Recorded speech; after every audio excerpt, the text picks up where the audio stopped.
Hello everybody and welcome to episode 42 of the Pentagon Challenge. We're at the match screen for the final game of the season between Tianjin and Shanghai Shenhua, and this game has absolutely nothing at stake, but I'd just like to give you a condensed livecom of the two teams just to bring the season to a close. It's my sixth season in the universe, which of course I've completed 4 and in Vasco and 2 here in China. But I obviously missed one as well, so that's 7 years or 7 seasons in the game. So if you look at the league table here at the bottom right, you can see we have an opportunity to go into 8th position, which would be really good. We've won our last 2 games in a row, and that gives us a chance to overtake Guangxian at the very last game. They are playing Yangsu, who are right between us as well, so a very fascinating contest is upon us here. And if nothing changes, then 9th is still okay, considering how many games we've failed to win this season. Wuhan and Liaoning are confirmed relegated, so Tianjin have nothing to play for either, except maybe the chance to finish 13th. We are away from home, which should make things a little bit tricky, but I'll just show you the lineups before we go. They've gone for a 5-1-2-2, whereas I've gone for the 4-2-3-1, giving a few other guys a chance in the first team before the end of the year. And that's pretty much all that needs to be said, so I'll see you in the live com, and then I'll return to summarise the year back at the main menu. So wish me luck everybody. And kickoff has taken place, and Tianjin are moving along nicely. They're in a change kit, I think, or maybe not since they're at home, and it's in the back of the net, but it's offside from Shanghai. Waiting. Well, we're up to 9th place. Results are going in our favour. Oh no, they're not. Guangxian have scored, so that's not a good news sign. Zhu Yun breaks, finds Peng Changming, over to Fen Yang. Oh, good save. And we've won a corner right on the half-hour mark, but it's a really poor corner, and that's going to be the end of the highlight. Unless, yeah, that should do it. Yeah, okay. So, yeah. Interesting reading for sure. Are we good at the dribbling? I'll double check that. Dribbles. Okay, I don't see it. Never mind. We'll have to check Prozone at the end of the game just to see. But now Fen Yang is forward. Good chance. Ji Minghao sets up Chang Ming, and it's kept out again by the Tianjin keeper. Zhang Meng to Ji Minghao. Cross dealt with. Zhu Yun collects. Uranga in his final game for Shenhua, the Macau player, will have to retire at the end of the season. Here's Peng Changming. Unfortunately, he's closed down neatly, and now there's another long ball. Chen Hao is in space, and Dujia makes himself very big and pulls out the save. Good man. Here's Zhu Yun trying to set up a counter-attack for Peng. Peng, though, just sets it into orbit, I'm afraid. We're not interested in creating a space shuttle, I'm afraid, so let's try again. Zhang Meng loses the ball, won back by Mullen. Wen Jun releases Chen Hao, and he's got acres of space, and again the keeper was ready for it, but unfortunately Zhu Yusheng has made it 1-0, and that puts us down into 10th place by virtue of head-to-head. And Wang Zihao can be my poacher, and that'll do. That's fine. Boom. So we go, final substitution made. Can we finally end the season on a good note and finish in a single-digit position? Here's Zhu Yun. Oh, great goal. It's Yu Hai off the bench. I do appreciate that. Well done, my friend. And now let's get back, try and defend this draw, which would be our 13th of the season. But maybe the guys fancy a win, but no, it's given away. Zhu Sheng, he's got space. Dong Chong. Han King, oh, he tried a finesse, and thankfully it went wide. But either way, we don't deserve the win, guys, but I'm happy that you've carved out another draw. It'll do in the context of the season, and Yangsu get 1 goal back, it doesn't matter. Yu Sheng, Dong Chong, oh, cleared, not very well though. Hai King, Wen Jun, who wants it? Oh, well saved, well held. And that gives us 9th place undisputedly as things stand. We have 3 minutes of stoppage time just to end and it's a throw-in that will be given to a teammate, and that ends the first full year I've been in charge of Shanghai Shenhua, and improvement has come, but we need to do even better next season. But I'll just say, unlucky today. We weren't the better team, but we could have won it in the end. But thank goodness my substitutions paid off. You can see Yu Hai was the goal scorer, and that's a great way for him to retire, because we have a few players who are getting on a bit and need to move on. So 13 draws and 9 defeats. That's how rare it is to win here at Shenhua, but sometimes you just have to accept draw is the best result, or a draw is the best result. So anyway, we'll go back into the main menu and talk about some of the results that we got during the season, and plan what on earth I'm going to do for the next one. So obviously I ended last episode, that was the livecom against Changchun, or was it? It was, yeah, it was something like that. Anyway, that's up in the upper half of the season. Sorry, it's that stupid glitch again, isn't it? So here we are at the bottom of the season.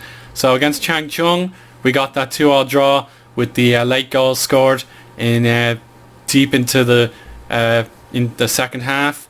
But against Beikong, we were easily defeated. There was no real contest in this match, and they deserved their home victory. They even missed a penalty, so the domination could have been even worse. But even though we had more shots, we weren't as efficient. Down here with Urban, we scored another stoppage time goal to get a very important point in the context of the season. So we're unbeaten in the final 5 games, which is always nice. We were similarly good last year, so it just seems to be something about Shenhua that gets them motivated. And unfortunately this time we were the victims of a 90th minute goal here. We were behind thanks to an own goal from Radaby. These things happen, but Peng Changming got us a very quick equaliser. Zhu Yun off the bench looked to have won the game for us, but Stefan Juric capitalised on our defensive attitude and got the point. Against Liaoning, the game we needed to win to confirm survival. It was a routine win, but we did miss out on a clean sheet. But well done to Geng Zonglin. This was a really beautiful goal. I'll show you this now. It's just aesthetically beautiful. So one moment and I'll show you it really quickly. Right, so you've noticed Shenhua are very good scoring from kickoff, but have a look at this, guys. This is absolutely stunning. So directly from the kickoff we go backwards to Tao Jian. He finds Hui Kang, Yang Kuo and Fu Huan then next to combine. He makes a few yards, and then Tax Yang spreads it to Radaby. One touch pass to Zihao, then Geng Zonglin. Oh, it's a gorgeous depth flick that hit the crossbar and in. So absolutely beautiful goal, and probably one of the top 5 scored this season. But I'd say Kai Hui Kang for that amazing winner against Beijing will be the recipient of that award. So that was a routine win, as I said, away from home against Shandong, another team that were competing for the title.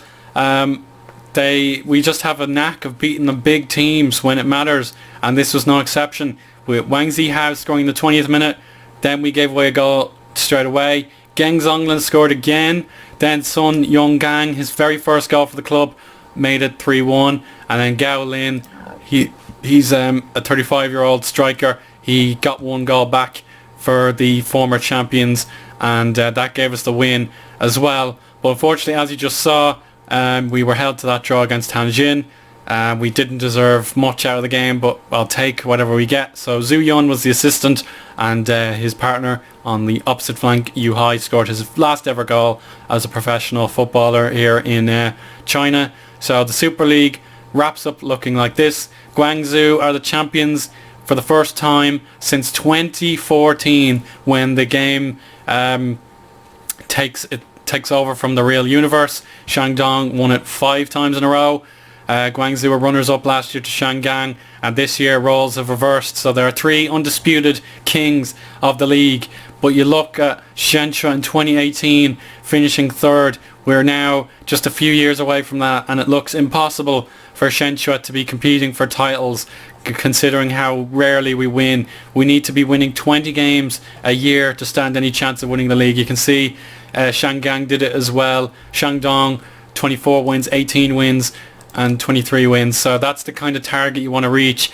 But in terms of survival, you just need to win at least 6 games, and that'll keep you sorted. But anyway, let's just check out the home and away records. You can see we are pretty much bang average here, winning 4 home games and losing 4 home games, but drawing 7 is not good enough. I want to see more from my boys next season, and giving away so many goals, 27 at home, that's just terrible, and it must change next season. And then in the away form, we won 4 times away, drew 6 times and lost 5, which is actually pretty good when you think about it. But at the same time, I want to be really ambitious and get this team back into the top 6 at least. So that's a long way away if we're judging by our points total. We need many more wins. But you can see 13 draws is a very realistic amount. You can turn some of those into wins without any question. And we will now see who has been promoted back into the Premier League. Oh, it's 2 new teams. That's great, actually. So Meizu are the champions of the first division. They have never been in the Premier League at all, so they must have let me see, competitions. They must have so they've never been in the Premier Division. They've only ever been in the first division, so that's amazing news for that club. They must be pretty recent, 2013, so they're a very young club, but they've made it to the promised land thanks to that signing there, Hannes Anyer. And then also joining them will be Hunan Xiangtao, 2007 club. They've been in the Chinese Premier Division once and went straight back down. So they will be a club hoping to survive at least once. In Bai Weifeng, I think, do we recognise him? Yes, we do. He is my former player. So that's great news for him. He'll be back in the Premier Division in some capacity. If I can change. There we go, go back. So they've been in the Super League once, and now they got their second opportunity to get promoted, which is really, really cool. Check the inbox quickly. Guangzhou are the champions. I have a new trophy pack as well, in case you haven't noticed. Petrescu is delighted. Jiangsu sacked their manager. Tianjin sacked their manager. I was just talking about him. That's very, very harsh, to say the least. We paid 700,000 euros because he finished 9th, and then we get 145,000 euros for our finish, but we're plenty rich anyway. This season we've made a healthy profit. No, that was last season. This month we've been spending big, so that's fair enough. And then take a look at the squad. We can do that very quickly. The players I'd like to single out for praise are as follows. Zhang Meng's been good. Zhu Yun's been good. Ji Minghao will need to be better because that injury really knocked him in a loop. You can see his form was dramatically better before he picked up that injury, and he couldn't play for much of the season after that. Radaby, obviously, I spoke big about him, and he's played a whopping amount of games since the calendar year began, and that's just phenomenal to say the least. He will now get his well-deserved rest. It is a long pre-season, so he's earned it. Let me see. Wang Zihao took over the duties of goal scoring when Karadzic was injured, and he's definitely going to be playing striker from now on. That's just brilliant contribution from him. Flaxies has been terrible, so he's going to be leaving the club at the end of the season. There's no doubt about that. I'm fed up of him. He's just not been good. He's a good age, but he's just 6.53 average rating, just not good enough. He's very rarely playing well, so that's a letdown. Karadzic, we won't forget about him. Devastating injury to break his toe, but 9 goals is an improvement on last season's tally of 8, but I really want to see him get back into the double figures that he managed in 2019 when the club did manage a top 3 finish. So that's what we need, a big goal scorer at the best of times. So we got 9 goals this season, which is still good. The best I've seen him play anyway. Who else has been pretty good? Yeah, there haven't been many good players, but we'll look at that in greater detail when we do a player summary. And then our upcoming signing from Argentina, Daniel Moreno, has been scouted to 100% of knowledge, and he is actually looking really, really good. But the report does say he's an injury-prone player, so I just hope that some of these brilliant stats can be improved. He's a delicate age. He's turned 20 this month, so perhaps it's a bit of a gamble, but for this quality of league, I do think he has some of the base stats that we need. Like determination and work rate is good, his first touch is good, and his pace and acceleration and all that are pretty good, but he needs to be a technical player if he's really going to be a success in China. So that's something we'll do when he arrives in the new year for the €2 million. And the positions I want to improve on will definitely be defence and attack, because we didn't score enough goals. But midfield I think is sorted. If possible, we can sign a few more wingers, but I'll be trying to negotiate a few more contracts at the end of the season. So that'll wrap up the end of this season in the Pentagon Challenge. If we look at my profile, my stats are improving again because I have a new license, but I'm trying to get the Continental Pro, so that should come in December hopefully. But my win percentage at Shenhua is a really bad 27. I have yet to find the winning formula here within my first 47 games, but I'm pretty consistent with 13 wins, 18 draws and 16 defeats, 60 goals scored, 67 conceded, and that's a -7 goal difference at the minute. So I really, really want to change that for the better. We are a good club, and we really should be doing much, much better. And then if we look at my job history, we have 5th place in the First Division, 1st place, 5th place in the Premier League, 9th in the Premier League, then a year's sabbatical, then we came back into China, finished 12th with 15 games available to me, and then with the full year I finished 9th, so that's not too bad. But let's make sure that improves in time for season 3 in China. I am not going anywhere. I think my contract now it's expired, so I better ask for a new one. I really can't afford to lose this job. So anyway, the board is happy, and I hope you are happy with the episode as well. And I'll see you at the middle of pre-season. I won't stream it this time. We'll talk about some of our players in greater detail, so I hope to see you there.